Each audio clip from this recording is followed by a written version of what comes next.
My wife and I are colleagues at the hospital. We've been married for 5 years, but we've never made our relationship public. The most absurd part is that she never allows our son to call her mom. This is because the beginning of our marriage was the result of a drunken mistake. She married me because she was pregnant and hated me for it.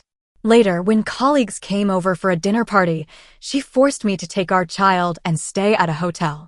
I thought that my patience and tolerance would eventually win her heart. But when I returned home the next day, I happened to bump into her crush walking out of the bedroom in his pajamas. Capital City Central Hospital. Maria introduced her crush, Makoto, to me. She said, "Makoto is a new cardiologist. Please show him around." Looking at her professional demeanor, it was hard to believe that the woman in front of me was my wife, whom I had been secretly married to for 5 years. But recalling the email I received last night, I suppressed my pain and replied, "All right." After getting Makoto familiar with the place, I went to the director's office alone. I said, "Director, I will be going to Harvard Medical School for further training next month. This is my resignation letter." After handing in my resignation, I walked out of the director's office. When I looked up, I saw Maria in her white coat rushing toward me. I instinctively stopped and froze for a moment. Maria was the youngest associate chief surgeon in cardiac surgery. She was talented, beautiful, and well-liked by many in the hospital. As her junior, I had secretly admired her for years. At our alumni reunion, 2 years after graduation, the two of us had a one-night stand, and I accidentally got her pregnant. We had to marry. I had hoped that after marriage, I could warm her cold heart. But an iceberg is always an iceberg. Maria never allowed us to publicly acknowledge our marriage. She even insisted that our son David call her Aunt outside the house. At that moment, seeing her, I instinctively called out, "Maria." But Maria furrowed her brows and coldly responded, "Dr. Wang." Her formal, distant address reminded me that it was work time and we were just colleagues. My heart ached for a moment. I had wanted to talk to her about resigning, but she walked past me without a word, heading toward Makoto, who was standing by the elevator holding a medical file and smiling at her. I gave a self-mocking smile. Makoto was Maria's university classmate. After graduation, went he abroad for further studies. 2 months ago, after completing his studies, he returned to the country and joined this hospital. Back in the day, they were inseparable. Maria had always been distant and cold to everyone, but she was slightly warmer toward him. Even now, she was my wife and the mother of my child, but she still acted this way. I watched as Maria said something to Makoto, her expression softening for a moment. She even kindly blocked the elevator to let him go first. I lowered my head, suppressing the sour feeling in my chest. This tender, considerate side of Maria was something I'd never seen before. Since her heart could never be warmed, I decided to let it go. I would divorce her and set her free. Since there were no surgeries today, I got off work on time and went to pick up David from kindergarten. "Dad." David's eyes lit up when he saw me. He ran over and jumped into my arms, saying, "You're off work so early today." I smiled, infected by his joy, and said, "You really wanted to see Dad, huh?" David nodded eagerly and said, "Of course. I want Dad to come pick me up this early every day." Looking into his clear eyes, I felt a tight knot in my chest. I couldn't bring myself to say the promise I had been meaning to make. In the end, I could only ruffle his hair and say, "I'll try to pick you up early every day from now on." He replied, "Okay." Looking at David, who was overjoyed by just this one promise, I felt a deep sense of guilt. The loveless marriage between Maria and me had also burdened David, making him suffer along with me. In the next moment, my gaze hardened with determination. In a month, I would take David and leave. From then on, I would pour all my love into David, ensuring he grew up happy and healthy. When I got back to the neighborhood with David, I unexpectedly ran into Makoto and Maria, who were moving out of the building. I instinctively wanted to leave, but Makoto noticed me first and greeted me with a smile. "Dr. Wang, you live in this neighborhood too? It looks like the neighborhood Maria found for me is quite nice. We're both living here."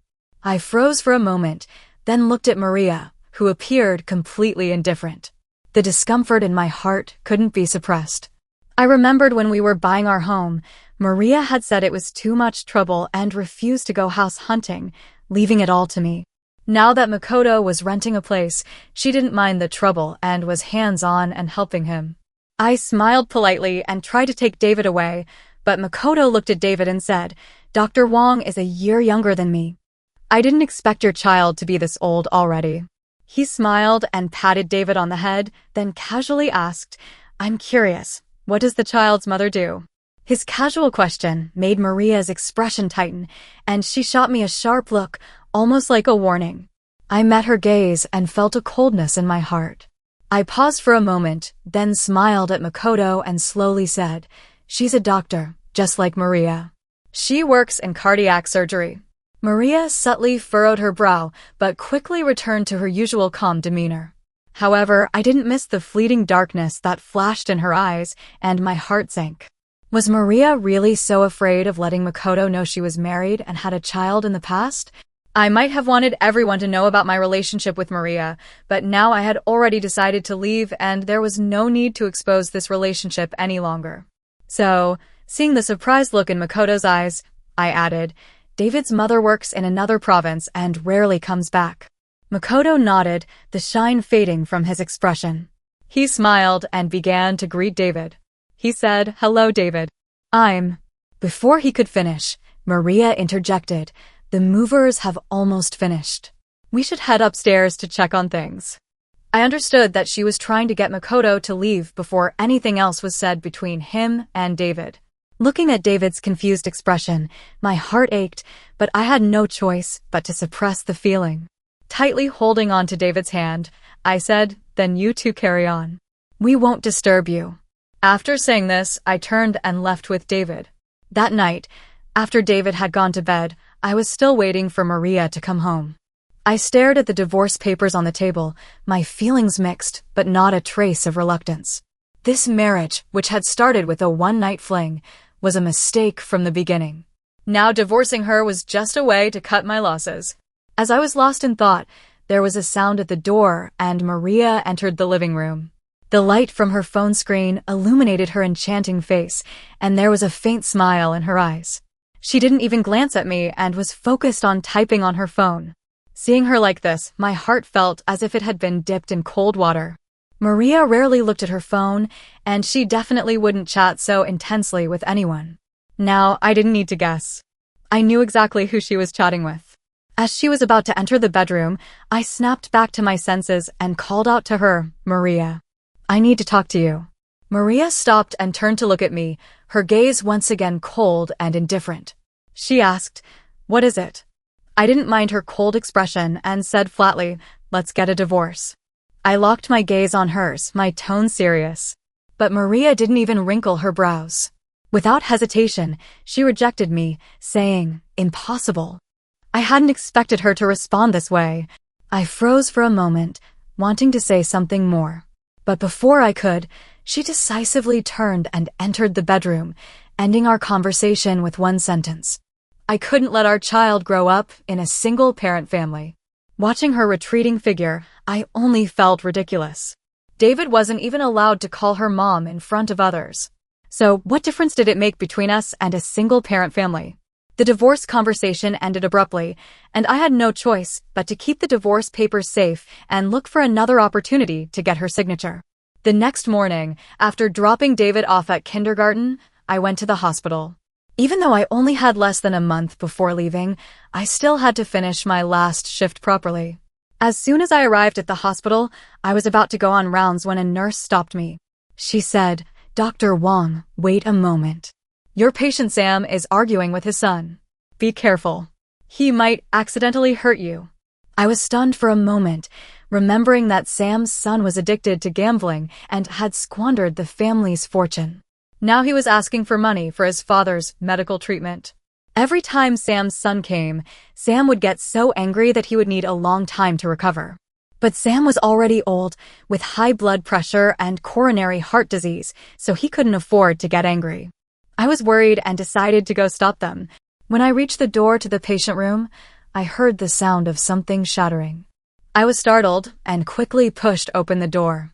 To my surprise, I found Maria standing behind Makoto with broken glass scattered all over the floor. She was gently comforting Makoto, but didn't seem to notice the cut on her arm. Blood was starting to spill from it. The buzzing in my ears drowned out everything else, and I could only focus on the bright red blood. I fought to steady my shaking hands and called security to escort Sam's son away. After confirming that Sam was physically fine, I went to get alcohol and bandages. But before I could return, I saw Makoto already applying medicine to Maria's wound. His movements were gentle, and his eyes were filled with a tenderness he couldn't hide as he said, "It must hurt, right? You really didn't need to protect me." Maria shook her head, smiling softly. "It's all right, as long as you're not hurt." I froze for a moment, looking at the warm scene between the two of them. I couldn't help but feel how foolish my earlier thoughts had been. I turned to leave when I overheard the nurses chatting nearby. I've never seen Maria care so much about someone. It looks like Dr. Makoto is really something special. If Makoto and Maria got together, they'd be a perfect match. The words perfect match hit me like a sarcastic mockery of our past marriage. I froze in place, unable to move.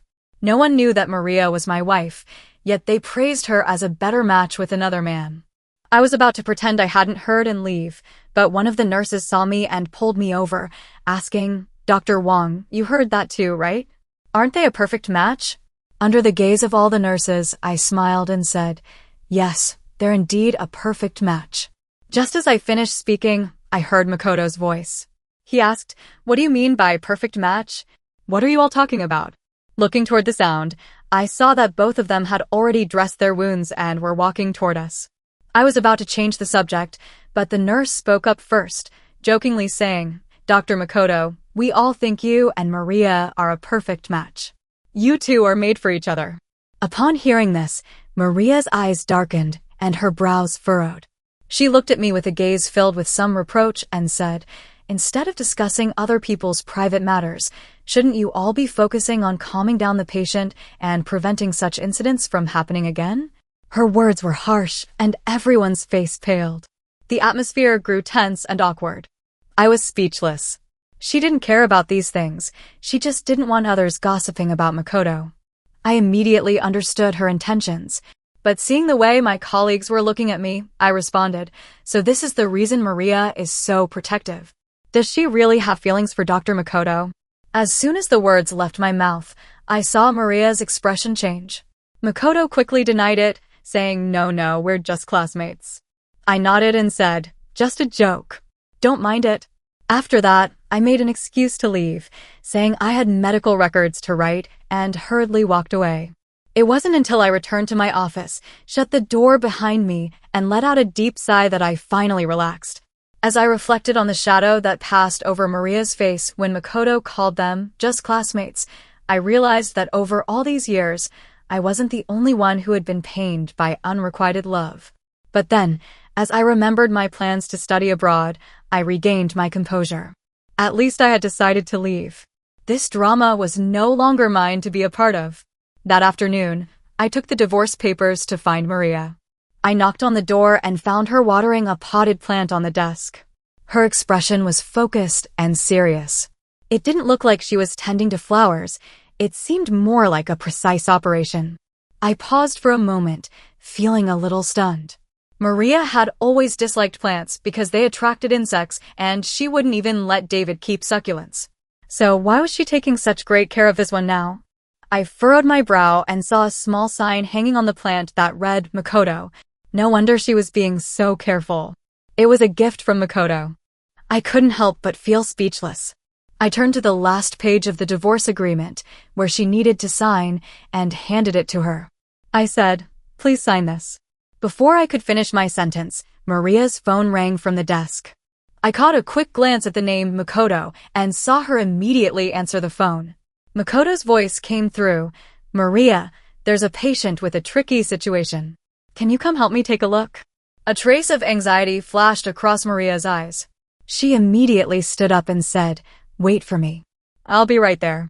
Without hanging up, she took the divorce papers from my hands, signed them without looking, and handed them back. She hurried out, still speaking to Makoto, reassuring him. I watched her quickly leave, even looked at the beautifully written signature of Maria on the divorce agreement. A mixture of emotions filled me, but in the end, I only sighed in relief. It was finally over. In the following days, I continued working normally, taking care of David and also looking for a place to rent. After all, now that I was divorced from Maria, I needed to move out of the house. The day I finalized the rental for a new place, Maria suddenly knocked on my office door. "Do you have a moment?" I was a little puzzled. Maria rarely came to my office. To avoid suspicion, even when discussing work, she would always go to her own office. Why was she suddenly here today? I asked, "Is there something you need?" Looking at me, Maria closed the door behind her and said calmly, "One of our colleagues is coming over to my house for a celebration. You should leave work early, pack up, and take David somewhere else for the night." I was taken aback for a moment. So she came here just to get us out of the house. But that was still my home. Why should we hide just to maintain her image as a single woman? Were we really that shameful? I looked at her, but all I saw in her eyes was the usual cold indifference. The words I wanted to say got stuck in my throat, and I could only respond, "Got it."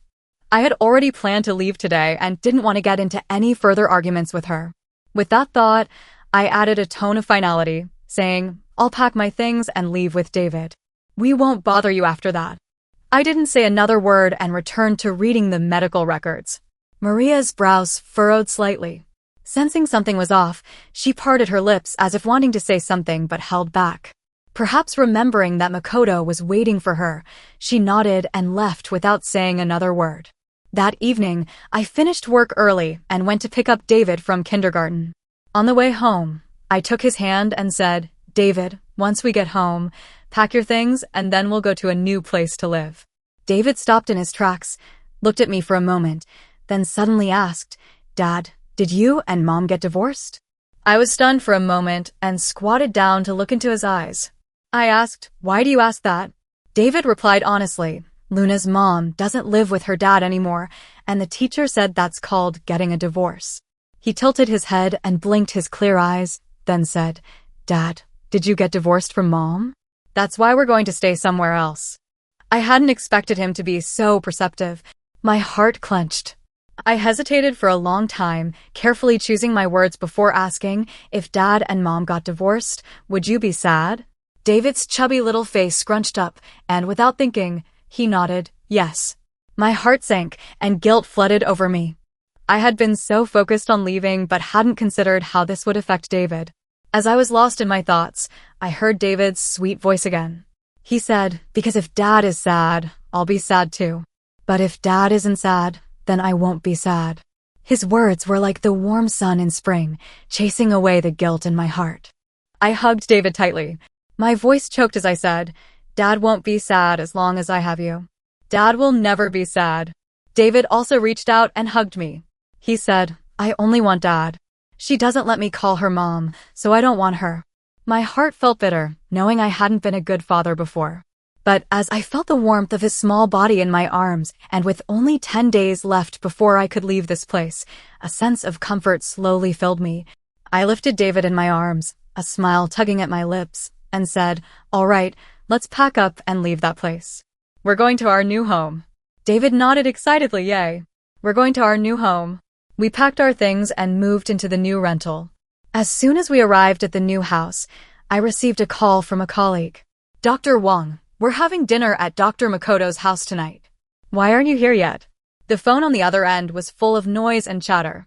I paused for a moment, about to decline, when I heard Makoto's joking voice from the phone. "Maria, I lost a game, and they want me to find someone to drink a toast with." Before he could finish, Maria's voice, tinged with urgency, interrupted. "I'll drink with you." On the other end of the phone, the teasing sounds grew louder, and I felt frozen, unable to say a word. Maria eagerly agreed to Makoto's request to share a toast, not even waiting for him to finish speaking. Was she afraid he would go find someone else to drink with, or was it because this shared toast was something she had been waiting for many years? My thoughts froze, and I only snapped back to reality when a colleague spoke again. "Dr. Wang, are you still listening?" I came to my senses and replied, "Something came up at home." "I won't be coming. Enjoy yourselves." After hanging up, I stared at the darkened screen, my bitter and disheartened face reflected back at me. I sighed in silence. Maria and Makoto were having such a good time. What was the point of me getting involved and making things awkward? The next day, I went to work as usual. I didn't expect to be caught in traffic while taking David to kindergarten, forcing me to take a detour. I arrived at the hospital a few minutes later than usual. After clocking in, I was about to change clothes for a meeting when I turned and ran into Maria and Makoto. Seeing me still in my casual clothes, Maria, looking flustered and out of breath, immediately frowned. She started to reprimand me, saying, "Why haven't you changed your clothes yet? You're usually punctual, but today is the meeting. Didn't you think of coming earlier?" Her words reminded me of last night, and I felt a surge of frustration. I casually explained I was taking the kid to school and there was traffic. I was about to walk away to change, but Maria looked at my casual demeanor and furrowed her brow even more. Her voice grew colder. "Don't use the child as an excuse. Your time management is the problem. If you had planned better, you wouldn't be running late." I stopped in my tracks. Her self-righteous tone only fueled my anger. I had always been the one to personally drop David off at school, even if it meant working late or having surgery. I would ask a trusted parent to help. Maria had never once offered to help. So how dare she criticize me so self-righteously? I looked into her cold eyes and asked, "Is this Maria's way of giving me advice on how to manage my life? Not to mention that I wasn't late. But even if I had been, what does it have to do with you?" At my words, Maria's face darkened even more, and the air between us became thick with tension. Makoto quickly stepped in to smooth things over. His smile was warm as he said, "Dr. Wong, Maria understands how hard it is for you to raise a child alone. She might have spoken a bit harshly, so please don't take it personally." I was already angry, but hearing him call me Dr. Wong in that familiar tone only grated on my nerves. I couldn't help myself and snapped, "Dr. Makoto and Maria are so close. Why bother coming to my department? Why not switch to the cardiology department?" Without waiting for a reply, I turned and walked away, heading to change clothes for the meeting. The meeting was primarily about discussing surgery for a new patient with dilated cardiomyopathy, which required joint efforts from both cardiology and cardiac surgery departments. The cardiac surgery department had already confirmed that Maria would be the lead surgeon. The hospital director looked at me and asked, "Who do you recommend for the cardiology side, Dr. Wong?" I hesitated for a moment, looking at the young doctors under my wing, but in the end, I decided that I should step up. I was about to leave soon, so it would be a good opportunity to do one last surgery and pass on some experience to these young doctors. I looked at the director and said, "I'll do it." The director nodded, about to make the announcement when I noticed Maria's brow twitch slightly. Her cold voice cut through the air. "No. I don't think someone who is late to work can be counted on to perform rigorously in surgery. I don't agree with Dr. George being part of the operation." Her words sent a chill down my spine. I had been a doctor for so many years, and there had never been a mistake in any of my surgeries. Maria knew this. Why was she refusing to let me take part? My eyes darkened, and I was about to respond when Maria added, "I recommend Dr. Makoto as my assistant." I could feel the weight of everyone's eyes on me. She was willing to step on me to help Makoto climb higher. The director hesitated but ultimately agreed to Maria's request. After the meeting, the director asked me to stay behind. He said, "I know you mean well, wanting to set an example for them. But ultimately, experience is the best teacher. If we don't let them take the lead, how can they improve?" He patted me on the shoulder and said, "Now that you're leaving, Makoto is the most qualified to take over. He deserves a chance." I knew the director was right. Makoto was well-versed in theory and had extensive clinical experience abroad. He had just returned and needed time to adjust. I sighed and nodded, "I understand." As I followed the director out of the conference room, I ran into Maria. She seemed to be waiting at the door. When she saw me talking to the director, she asked, "What did the director say?" I was still thinking about her words earlier and didn't want to respond, so I asked in return, "What do you need?" Maria seemed unconcerned by my lack of response and shifted her tone, speaking more gently, "I'm sorry. I shouldn't have undermined you in front of everyone at the meeting." I was taken aback. Over the years, Maria had always been indifferent to me. Even when we had conflicts, I was the one who apologized first. Why was she apologizing now? Before I could answer, Maria's low voice came again. The collaboration was my idea, not Makoto's. Don't make things difficult for him. At her words, I looked at Maria in shock. So she had apologized because she didn't want me to make things difficult for Makoto. I clenched my hands in my sleeves, feeling bitter and sad. Did Maria really think I was the kind of person who would mix personal feelings with professional duties? I opened my mouth but couldn't say a word. Maria, seeing my silence, assumed I was still angry and softened her tone further, saying it was my fault. Please don't be upset. Tonight, I'll pick you and David up to go home, okay? I looked at her impatient expression and heard her words, which seemed almost condescending, and my frustration grew. I couldn't breathe. I clenched my fists and said, no, we won't be coming back. Maria furrowed her brows, thinking I was just saying it out of anger. She reflexively asked, where else would you go if you're not coming home?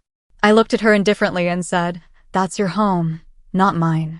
Before I could finish, Makoto rushed over, interrupting Maria. I've been looking for you.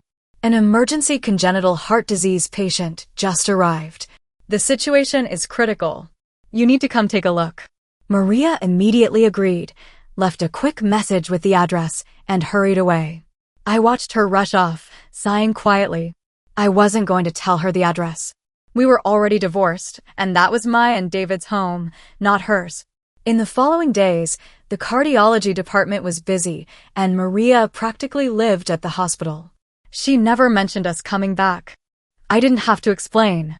I just went about my day as usual, picking up David and living a peaceful life. Then, with just 10 days left before I left, I was packing David's things when I realized I had left my passport at the old house. Since I had the day off, I took David back to retrieve it. But when I opened the door, I saw several pairs of men's shoes by the shoe cabinet and men's coats hanging on the rack. A bad feeling rose in my chest. The next second, the bedroom door opened and Makoto in his pajamas walked out, looking disoriented. He paused when he saw us and asked, Dr. Wong, what are you doing here? I was speechless. I looked at Makoto, who appeared to be in charge, and instinctively clenched my hand. It wasn't until the next moment that I snapped back to reality, forcing a smile and lowering my gaze to hide the red in my eyes. I explained.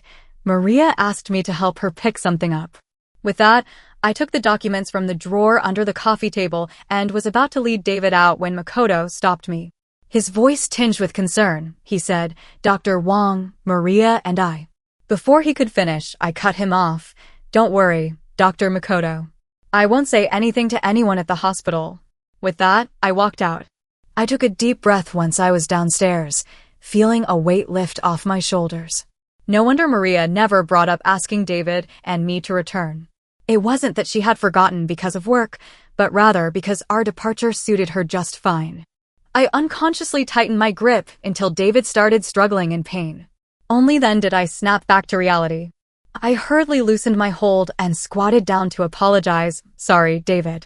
Daddy was lost in thought. I didn't mean to hurt you. David shook his head, just staring at me, and asked, Dad, is that man Mom's boyfriend? Is he going to be my new dad? Hearing his innocent words, my heart twisted with pain. I forced a smile and said, David, why would you think that?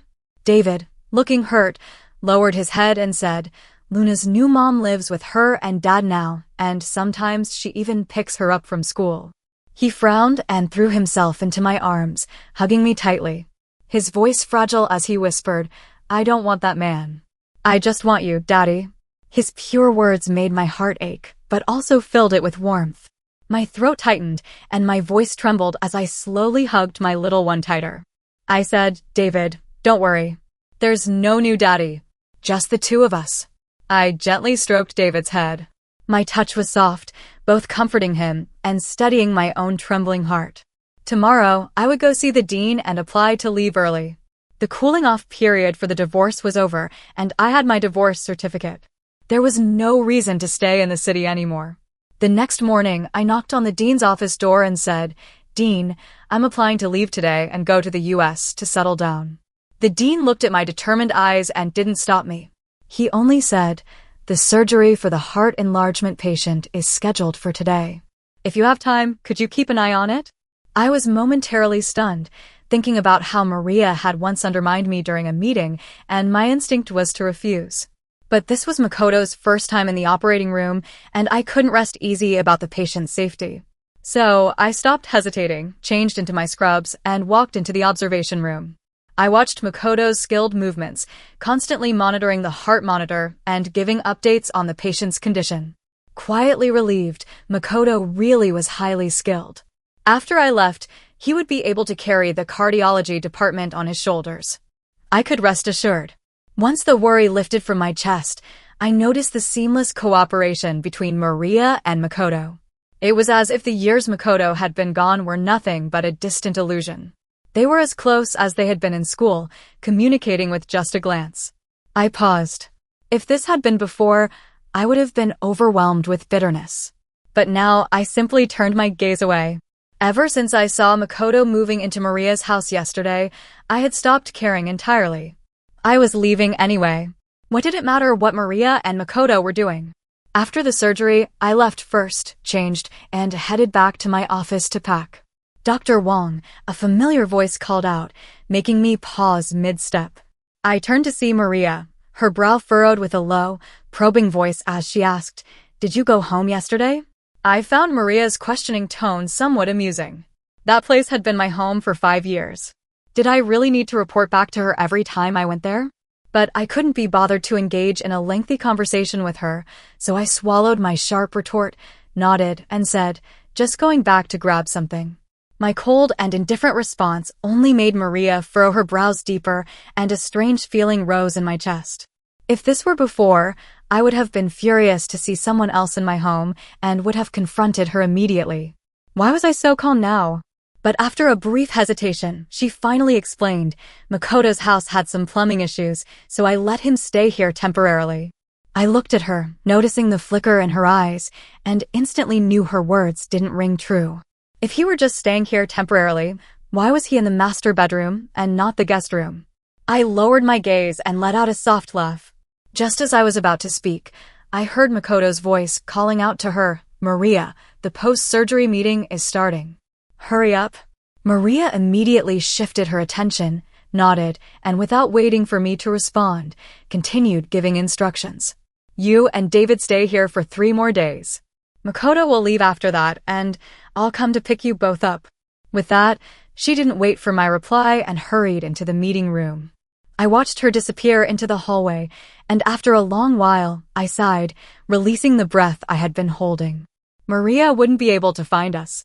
I had already changed my flight, and tomorrow, David and I would fly to Boston, USA. I pulled my gaze away and, with no lingering attachment, walked back to my office to pack my things. A number of familiar doctors and nurses were surprised to hear that I was leaving. They asked why so suddenly.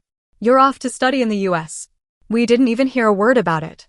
I smiled at their curious expressions and casually replied, "David's mother is going to the US for work, and I'm planning to further my studies, so I'll go with her. I can't let my child be separated from his mother for too long." They nodded in understanding. Some expressed regret. That makes sense. It's tough for the child, but you have to do what's best for him. I smiled faintly and then changed the topic.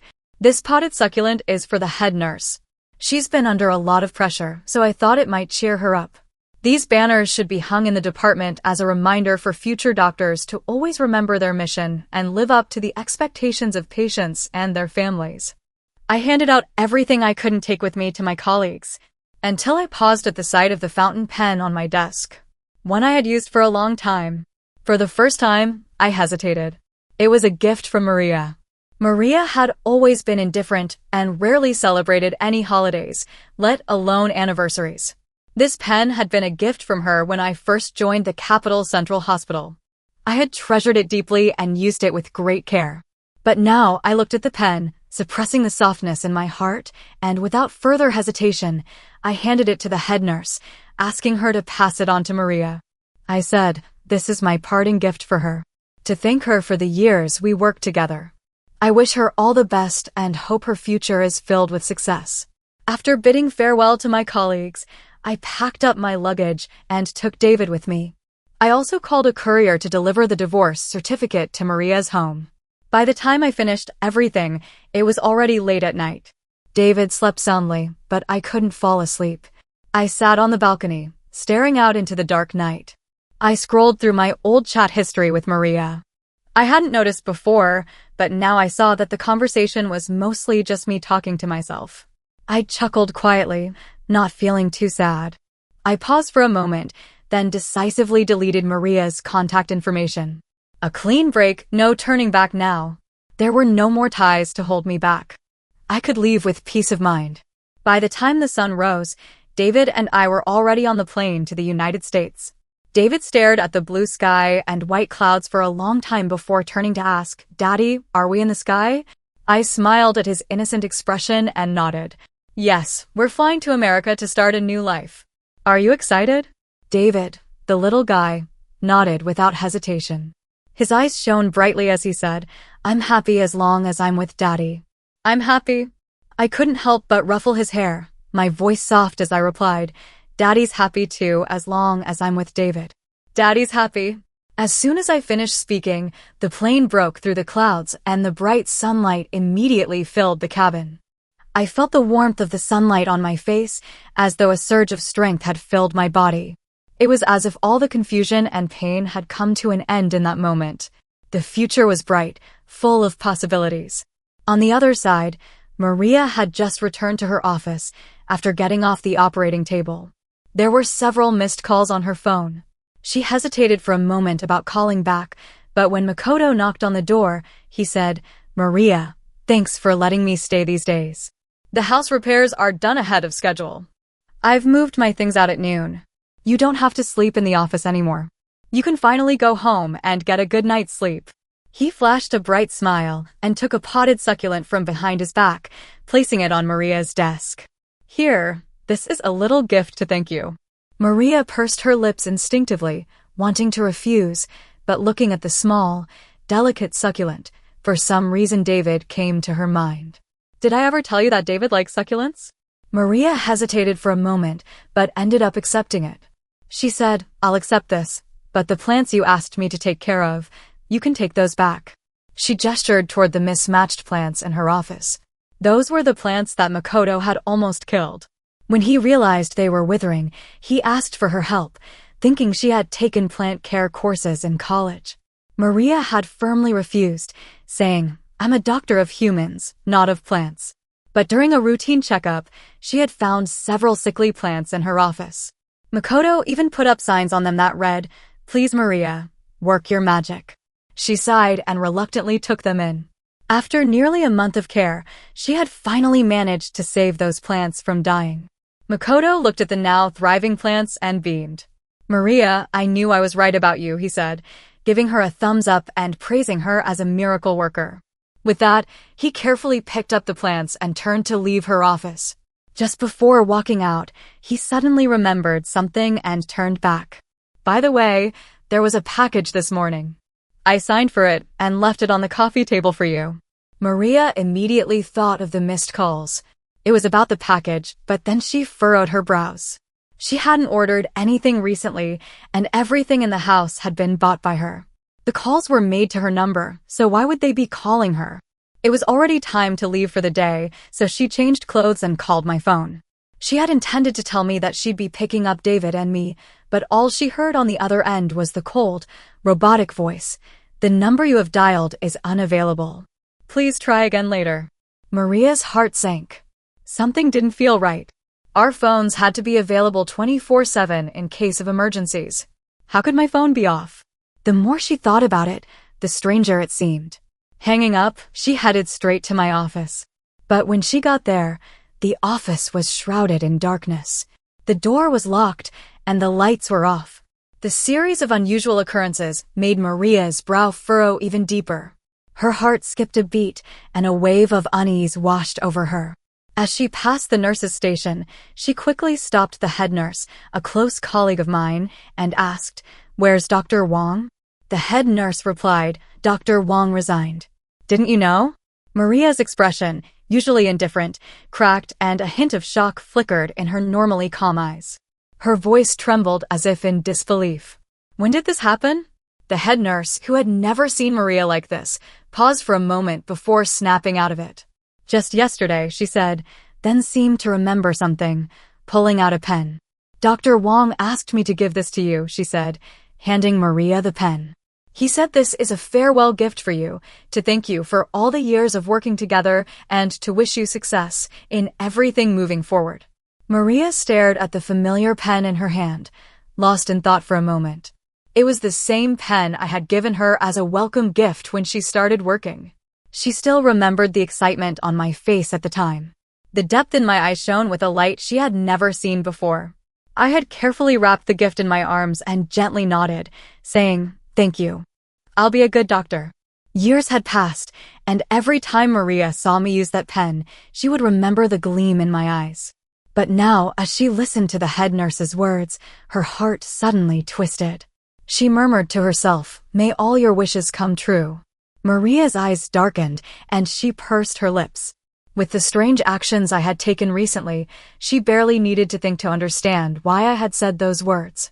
I had probably thought she still had feelings for Makoto, which was why I had left without a word. Maria's heart filled with anger, and her hands tightened into fists.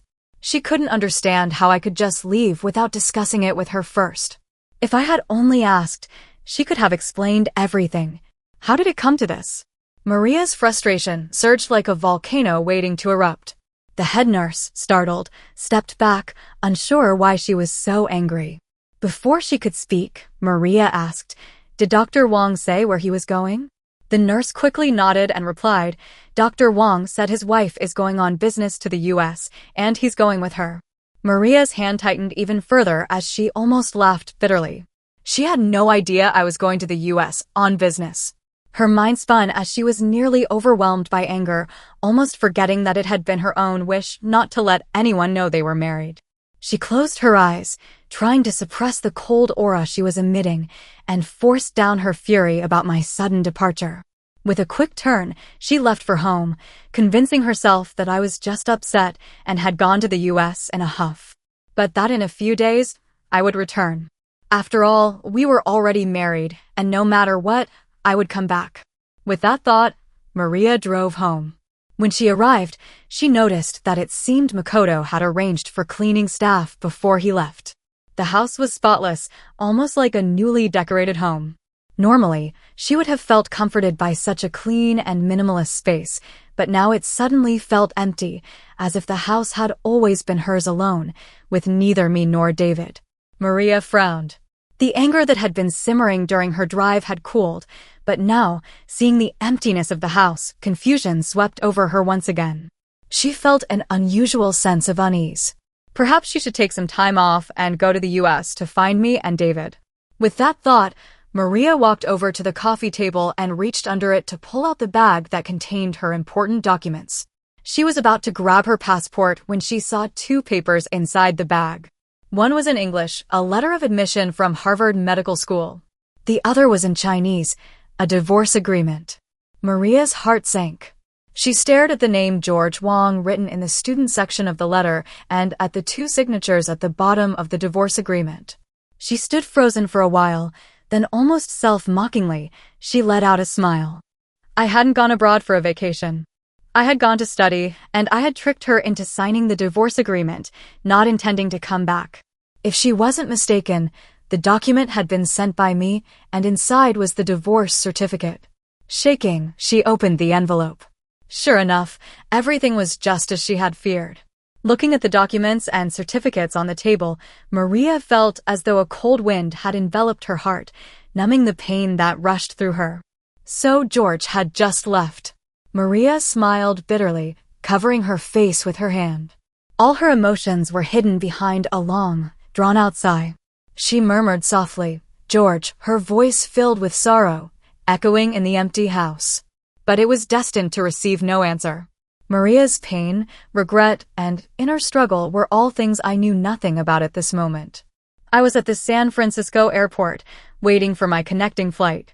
David, small and on his first international flight, was feeling miserable after the long hours in the air. His pale little face was scrunched up in discomfort, which made my heart ache. At least I was relieved that I had booked business class for the whole trip. If we had been in economy class, cramped and stuffy, David would have been even more uncomfortable. So during the layover, I decided to take David to a burger joint he had been craving. The place was packed with almost no empty tables. I scanned the room and spotted an empty seat in the corner. Even though there was already a child sitting at the table, I figured I would give it a try and walked over to ask, "Excuse me, is it okay if I sit here?" Before I could finish my sentence, the person across from me looked up. That's when I saw the golden hair beneath her hoodie and her amber-colored eyes. The girl had fair skin and striking facial features, seeming like she might be of mixed descent. I froze for a moment, thinking that this seat was probably taken by her family, and I was about to apologize and leave. But she met my gaze and, with a distant expression, nodded slightly. I quickly thanked her and sat down with David. Though the girl seemed aloof, her body language suggested she wasn't entirely unfriendly. I briefly entertained the thought but soon dismissed it. I placed our order and watched as David eagerly devoured his burger, looking more like himself again, his energy returning. That eased some of the guilt I had felt for putting him through the long, bumpy flight. I wiped the ketchup off his face and was about to turn back to my meal when I noticed the girl was watching us. I blinked in surprise, meeting her gaze. I asked, "Is something wrong?" She shook her head, offering no reply. Instead, she grabbed a napkin to wipe her nose before quickly turning her gaze away. I didn't think much of it. Her brief glance seemed tinged with a faint sadness, but there was no malice in it. It seemed more like a nostalgic feeling.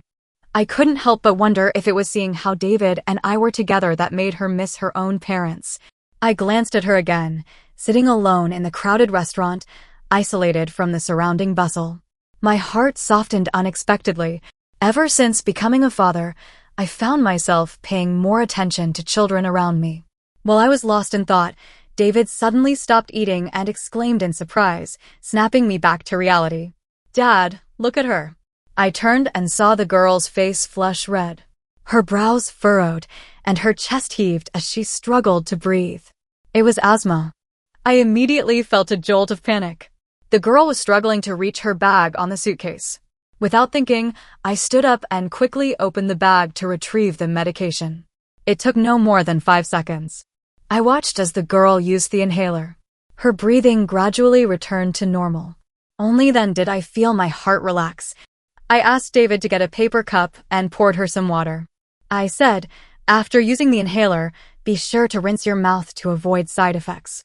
The girl looked at me quietly, then nodded seriously, taking the water from my hands. Seeing that she was okay now and that David had finished his meal, I noticed it was almost time for our flight. I planned to leave, but just as I was about to stand, the girl stopped me. She wrote something in my palm. "Thank you." I froze. Not only was I surprised that she couldn't speak, but I was also shocked to see that she had written 2 Chinese characters. So she was Chinese. I clenched my fist, suddenly feeling a little embarrassed about the English I had spoken earlier. It was oddly amusing to me now. I smiled to myself, shook my head, and replied, "It's nothing. Meetings like this are fate. If it's meant to be, we'll meet again." With that, I turned and left. I thought nothing more of it, treating it as a minor encounter. But fate, it seemed, had other plans. In the cabin, I saw the same golden-haired girl again.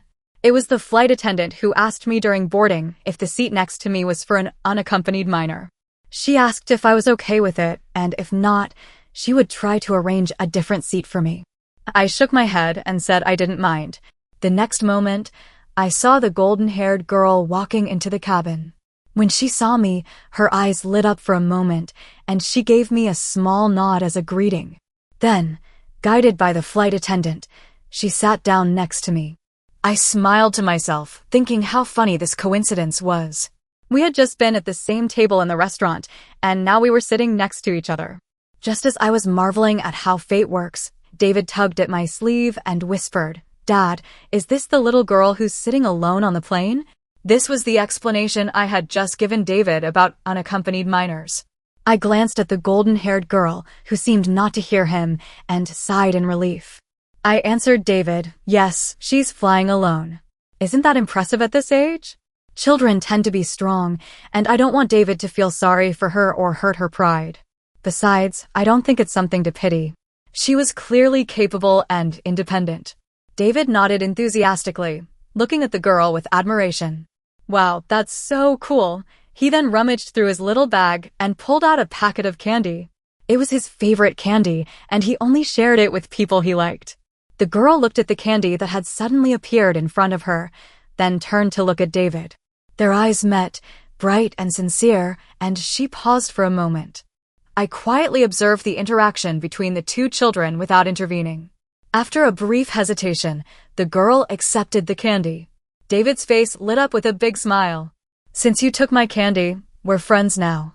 You have to teach me how to fly alone. I want to be as cool as you, he said. The girl lowered her gaze, as if a little embarrassed by his words. Before David could say more, I quickly interrupted, worried that his enthusiasm might bother her. The plane's about to take off. Let's sit properly. The hours of flight passed quickly. I kept an eye on David, but also found myself distracted by the golden-haired girl. She was very well behaved, listening to music with her headphones on quietly, writing and drawing in her notebook. I had been concerned about her, but it seemed she hadn't had any problems. By the time we arrived in Boston, it was already the afternoon in the U.S. After picking up our checked luggage, I was about to say goodbye to the girl when I saw David holding her hand, unwilling to let go. He asked, "Sister, I still don't know your name." For some reason, David seemed very attached to her. I was about to tell David to let go when the girl smiled, her usual distant demeanor softening, and for a moment, she seemed more like a child. She crouched down and handed me a note. She seemed to worry that David wouldn't understand, so she asked me to read it out loud. Anna, I read the name slowly. David repeated it and said, "Then I'll call you Anna from now on." Before he could finish, a deep voice suddenly called out, "Anna." I froze for a moment, watching as Anna paused and turned toward the source of the voice.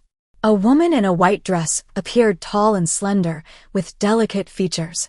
Her demeanor was warm, yet there was a trace of coldness about her, much like Anna. She walked gracefully toward us, gently taking Anna's luggage. "Thank you for not being late. I've been waiting for you since the meeting ended," she said. Anna looked up at her and nodded slightly, revealing a hint of childish innocence. I assumed the woman was Anna's mother, given their striking resemblance, and I nodded in acknowledgement. I then turned to David and said, "Anna's family is here to pick her up. Say goodbye to her now." David bit his lip, his eyes full of reluctance. He stared at Anna for a long time before finally managing to say, "Goodbye, Sister Anna." Anna hesitated for a moment, then took out the notebook she had been writing and drawing in during the flight. She tore off 2 pages and handed them to David. She looked at the woman beside her and gestured with sign language. The woman nodded and said, "These are drawings Anna made of you and David. She wants to thank you for your help on the way here." I looked at the drawings in David's hands. Though there were only a few strokes, they vividly captured our expressions. The lines were smooth, showing that Anna had been in a good mood while drawing. I smiled and said, "Thank you. I'll keep them safe." Anna nodded and signed something else, which the woman translated. "Anna wants to know if she can have your contact information." Of course, I nodded. Since we were new to the area and David had made a good friend, I didn't want him to lose contact with her. I was about to grab a piece of paper to write down my phone number and name when the woman handed me her phone. "Anna lives with me. You can be saved in my phone," she said. I nodded and saved the contact. After doing so, I hesitated before asking for Miss Lou's number. The woman smiled at my polite formality, and the distant air she had earlier seemed to melt away, making her feel more approachable, like warm jade. "Don't be so formal. Just call me Willow," she said. I looked at the name card she gave me and was surprised to see her background. "You graduated from Harvard Medical School." Willow nodded, surprised by my reaction. "Why?" I asked. "I'm a new student at the medical school," I explained. Willow's smile grew warm, and the aloofness she had earlier seemed to fade away. She asked, "Where are you heading?" I told her we were on our way to Willow's house to pick up Anna from her art class. Since it was on the way, we were walking together. When she saw me laughing, she asked, "What's so funny?" I shook my head, brushing away my previous thoughts, and glanced at the 2 children ahead, playing and chasing each other on their skateboards. I casually said, just watching them have fun. Anna was skating ahead, then she turned around to look at David. David's eyes lit up with excitement as he saw her graceful figure. He immediately ran after her, shouting, "I want to skate too. Anna, teach me. Teach me." Anna steadied his skateboard and gently pushed it forward, allowing him to glide on his own for a while. David didn't realize it was Anna pushing him. He thought he was doing it himself. He clapped his hands in joy, delighted by how fun it was. I couldn't help but smile at the sight. It was such a warm moment. Willow noticed my gaze and followed it. Her expression softened as she watched Anna's lively presence. She recalled when she had first seen Anna at her brother's funeral. Back then, Anna had been thin and distant, almost like a hollow, unfeeling figure. She had numbly observed the funeral proceedings, her face not changing at all. Willow had asked Anna if she wanted to come live in the US with her, but Anna had shaken her head, as though it took a long time for her to process the question. That had been the first time Willow had seen any emotion from Anna, a sudden, unexpected tear running down her face as she gazed at the photo of her family on the memorial table. Willow's heart had clenched. She had gently wiped the tear away. She had known then that Anna couldn't bear to leave, so she didn't insist on bringing Anna with her right away. Instead, she let her stay with relatives on their father's side. Despite her busy schedule, Willow made sure to visit every month.